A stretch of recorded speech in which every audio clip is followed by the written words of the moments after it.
Today I am talking about the characteristic of the Romantic age. Victorian age. The Victorian named after Victoria, who became a queen in 1837 at age of 18 and rules of 68 until her death in 1901. Queen Victoria is often claimed to have been a very good monarch. Coming in as monarch at a time where there was little respect for the throne, she is credited with bringing some respect back to it. While Queen Victoria was viewed to have a very respectful position in reality, she had a limited amount of power in comparison to monarch. The Victorian time period is known as hierarchy-based social order of the period. The Victorian age. The duration of Queen Victoria's reign is known as the Victorian age, or of the age of Tennyson, or as some critics believe, age of Charles Dickens. According to W.J. Long, is period from 1850 to 90 is considered as the Victorian age, while W.H. Watson considered the period of 1837 to 1901 the age of doubts, disputes, realism and romance, materialism and spiritualism, peace and unrest, religion and science. The age of prose, especially novel. Victorian age at the modern period progress and unrest. Wordsworth had written in 1835 one quote, like a cloud that wreck the mountain summits, or waves that own no covering hand, how fast has brother followed brother from sunshine to the sunless land. Some characteristic of the Victorian age. First one, an age of prose. In this is this known as the age of prose, though the age has produced many poets who deserve to rank among the greatest, like Tennyson and Browning. This is emphatically an age of prose. There are some prose writers in this age: John Ruskin, Carlyle, Macaulay, and Matthew Arnold. Second characteristic, moral purpose. This is a keynote of Victorian literature. Prose and poetry seems to be standard of art for sake by definite Tennyson. Browning, Carlyle, not only master of literature but also teachers of England. So this reason it is known as age of realism rather than romance. Another characteristic, idealism, age of doubt and permission, following the new concept of man universe,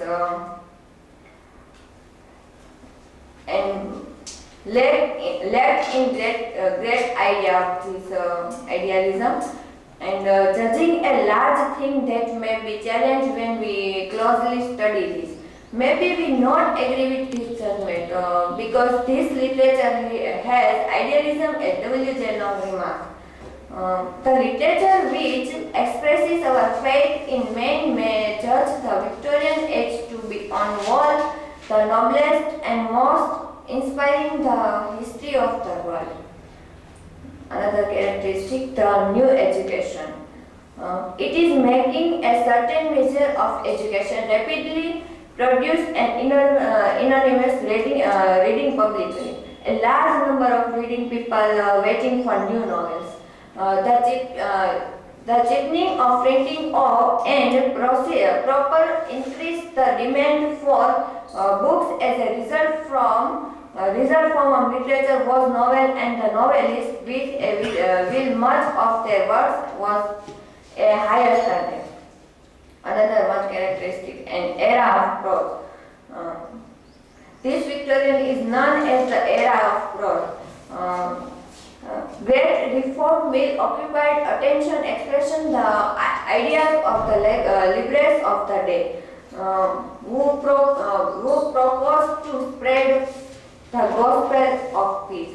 The new colonial that broke out during the Victorian approach did not seriously disturb the national life. Another material development. It is the age with new creativity. There was a revolution in commercial enterprise due to the great increase of available markets and a result of this immense evidence in use of mechanical countries. Victorian era also became as the age of machines.